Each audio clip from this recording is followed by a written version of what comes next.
आनंद नगर का संक्षिप्त इतिहास। आनंद नगर में कार्यक्रम होने के पहले मैं आनंद नगर के इतिहास को पाठकों को बता देना चाहता हूँ। आनंद नगर कैसे बना, इसकी जानकारी होना पाठकों को बहुत ज़रूरी है। जिस आनंद नगर को आज देखते हैं, वस्तुतः 1963 का आनंद नगर वैसा नहीं था, वह कुछ और था। आनंद नगर का इतिहास कहाँ से शुरू किया जाए, इसको लिखने के लिए मुझे सोचना पड़ रहा है। आनंद नगर राढ़ भूमि पर स्थित है। बाबा ने अपनी पुस्तक सभ्यता का आदि बिंदु राढ़ में लिखा है, सर्वप्रथम इसी जमीन का निर्माण हुआ और सभ्यता का विकास इसी भूमि से शुरू हुआ। अभी जो वर्तमान आनंद नगर है, उसके उत्तर भाग में एक पहाड़ है जिसे अभी कपिला पहाड़ कहते हैं। इसी कपिला पहाड़ में एक समय महर्षि कपिल, जो सांख्य दर्शन के प्रथम प्रवक्ता थे, यह कपिला पहाड़ उनका साधना पीठ रहा। उनका भी संबंध आनंद नगर भूभाग से ही है। आनंद नगर का और थोड़ा इतिहास देखने से पता चलता है कि यह सारा भूभाग जैनियों सन्यासियों का साधना पीठ रहा है।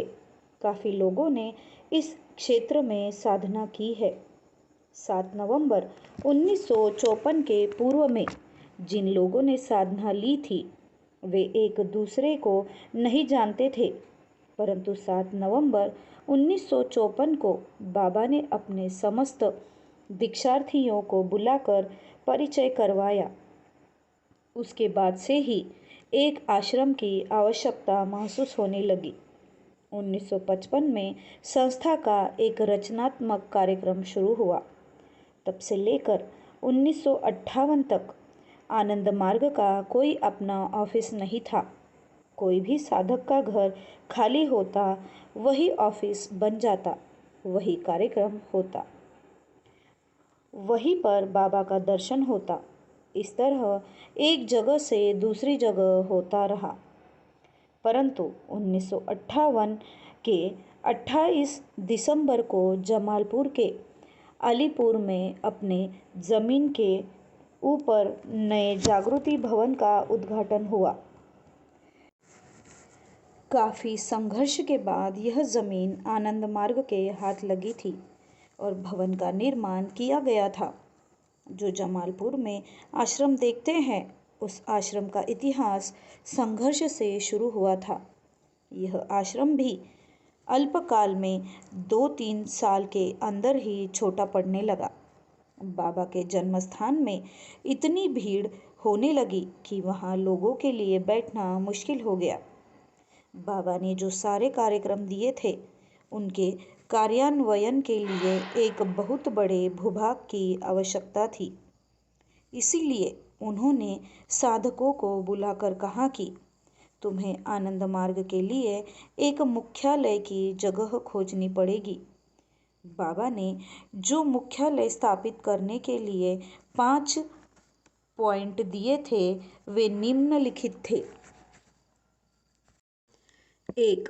जमीन 400 से 500 एकड़ हो। 2.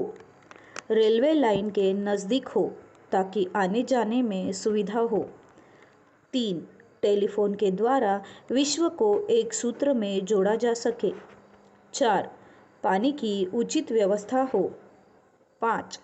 जहां अधिक से अधिक जनसेवा करने की सुविधा प्राप्त हो सके। इन्हीं बिंदुओं पर बाबा ने ऑफिस खोलने के लिए लोगों को कहा था। घटना है, एक बार बाबा पटना से टाटानगर जा रहे थे।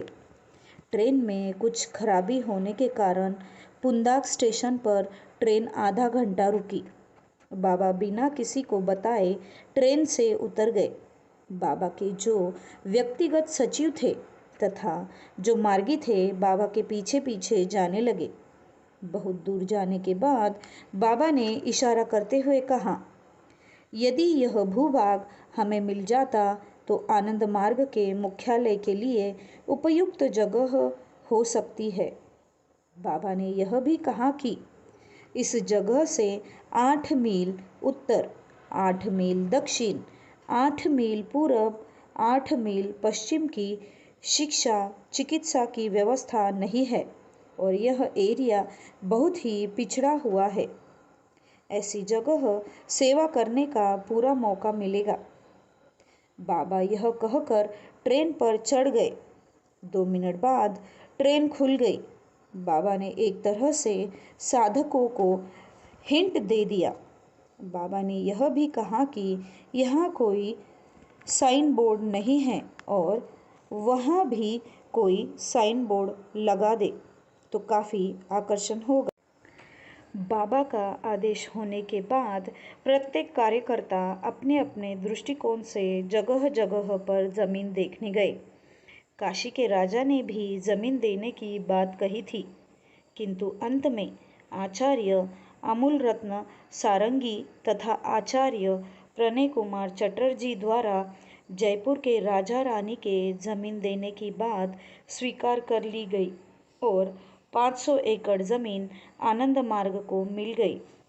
1962 में बाबा आनंद मूर्ति जी ने आनंद मार्ग के भावी इतिहास के केंद्र का नामकरण आनंद नगर किया।